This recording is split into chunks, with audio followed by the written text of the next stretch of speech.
It's Friday, June 23rd, and time for your Barbados Today evening update. So glad you can join us. I'm Rene. Our top story: experts from the Barbados Apiculture Association and the R&R honey farms this morning removed 2 beehives from the scene of the tragic death of 35-year-old Nicholas Shepherd. The father of 3 from Matchfield Close, St. Philip, was stung to death by bees while trying to pick mangoes yesterday. Colin Maynard of the Barbados Apiculture Association told Barbados Today Shepherd had unknowingly disturbed the colony of Italian honeybees while trying to pick the fruit. Based on the evidence, we would have seen a pair of slippers at the base of the tree, the bag, the shirt. We also found a sharp fence. It led us to conclude that the guy would have taken off his shirt, slippers, and climbed the tree, not knowing the hive was there, and disturb it, and would have attacked him. And the fact that he would have been bareback and exposed to thousands of stings, because that was a hive, a large hive, probably consisting 60, 70, 80,000 bees. And all the bees that would have stung him would have died.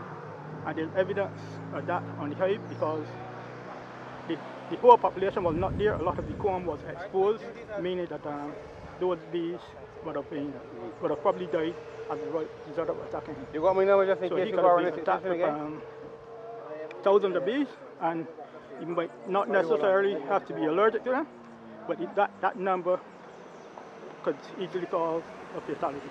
He also disclosed that more than half of the population of the bees had died after stinging Shepherd to death. Maynard, however, assured Barbadians there is no need to panic because of the incident and the area is now safe. The area is deemed safe now. There will still be a couple of bees lingering in the area, bees that would be out until foraging.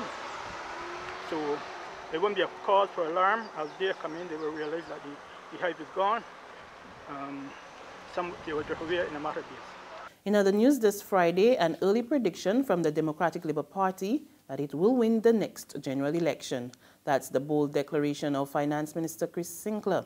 Sinclair, who delivered the DLP's weekly Ask the B. Watts lecture this afternoon, assured party supporters they have nothing to fear despite ongoing efforts to bring the party down. If you listen to these people, you would not get off your bed one morning. You would stand there and pull your sheet over your head, and you would cry all day and be in a state of depression. That is what they want. They want to browbeat you and bully you into silence because they feel that only they should have an opinion and that their opinion is right. But I got news for them. They cannot do that with me. They are not doing that with me because I will voice my opinion. And listen, finally, when you know you are the best, you don't got to worry about the rest. All right. We in the DLP are leaders. We lead from in front. A fiery Sinclair also had some words for his critics. He made it clear that he would not be bullied, knocked down, or lose focus over comments made by his detractors. Sinclair, who defended recent austerity measures outlined in the budget, blasted the media for not reporting on the real issues. He says Barbadians were not being told that the taxes are being used to fund critical social services. And where did we put the expenditure? In health, in education, in social welfare, in sanitation, in water. Things that we now hear countries fighting to get for their citizens. This little Barbados achieved many years ago. You know that there's some countries in the world who don't give unemployment benefits, who don't give maternity leave with pay, in which you have to pay for substantial sums for waste collection, garbage collection, for water. Some countries people don't have access to potable water on a daily basis. Some countries charge people for a seat in an educational institution from the time you're born to whenever you finish. From the DLP lecture, Finance Minister Chris Sinclair went to the bargaining table to discuss the budgetary measures with the island's trade union leaders who are seeking relief for the country's workers. More in this report from our Colville Moose. After 2 days of meetings with the business community, Minister of Finance Chris Sinclair has begun the tough task of defending his 2017-2018 budget to the workers of this country. From 2:45 this afternoon, executive members of the island's trade unions filed into government headquarters, Bay Street, the city, for a sit-down with the minister to trash out the areas of the austerity measures that they claim would severely impact their members after the July 1st implementation date. The Barbados Workers Union, the National Union of Public Workers, Barbados Secondary Teachers Union, and the Barbados Union of Teachers were among the workers' advocacy groups represented at the meeting. Among the contentious issues which are expected to dominate discussions is the National Social Responsibility Levy, which was raised from 2% to a whopping 10%.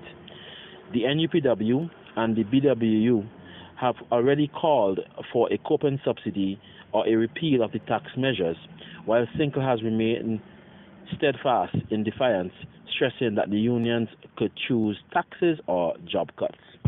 This is Colville Munzi reporting for Barbados Today. In the world of sports, Rene Burke and Shaquan Henry are the first ever champions of the A1 Supermarkets Burge Pains Rubis National Secondary Schools Under-19 Road Tennis competition. Playing at the National Sports Council this morning, Burke, who represented the Springer Memorial School, came from a set-down to defeat her Lodge School opponent, Tiana Seeley. Seeley gave Burke a sow in the first set, winning it 21-9. However, Burke came back strong to take the last two sets 21-14, 25-23. In the boys division, Shaquan Henry of Ellerslie cruised to victory against Nicholas Ellis of St. George Secondary, winning 21-19 and 21-11. In the team competition, as Ellerslie took top honors with the Government Industrial School coming in second and St. George Secondary grabbing the third spot.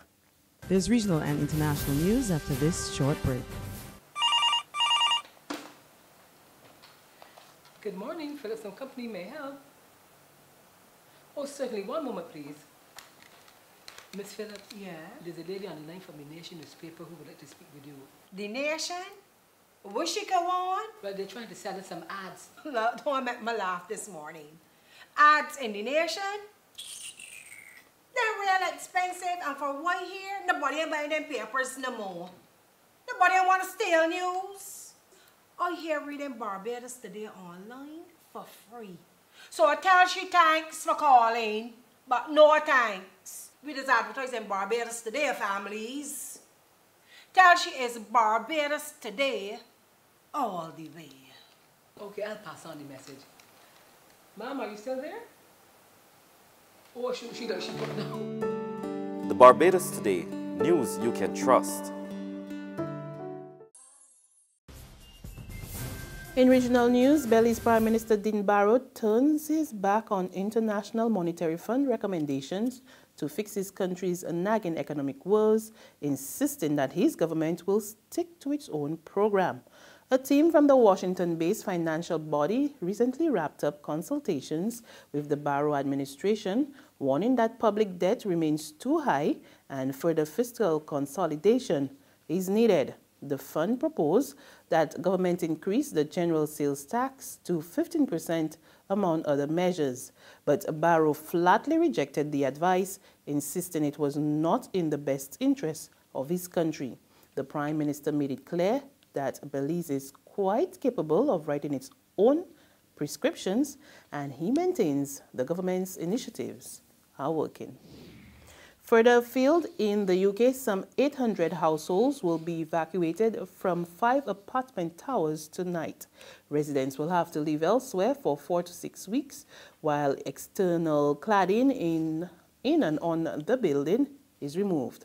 Authorities say the combustible cladding significantly differs from that on Grenfell Tower, the high-rise across town, where at least 79 people died in a blaze on June 14, but it was not fitted to the standard it had been commissioned. The government said Thursday it is testing 600 high-rises across England in the wake of that deadly fire. And on that note, we come to the end of this week's news update. There is more on our website at www.barbadostoday.bb. You can also subscribe to our e-paper, email updates, and like us on Facebook. We're also on Izumi Media in bus terminals or screenplay at supermarkets and gas stations near you, or you can get the very latest on Mix 96.9 FM. I'm Frenella Wedderburn. Good evening.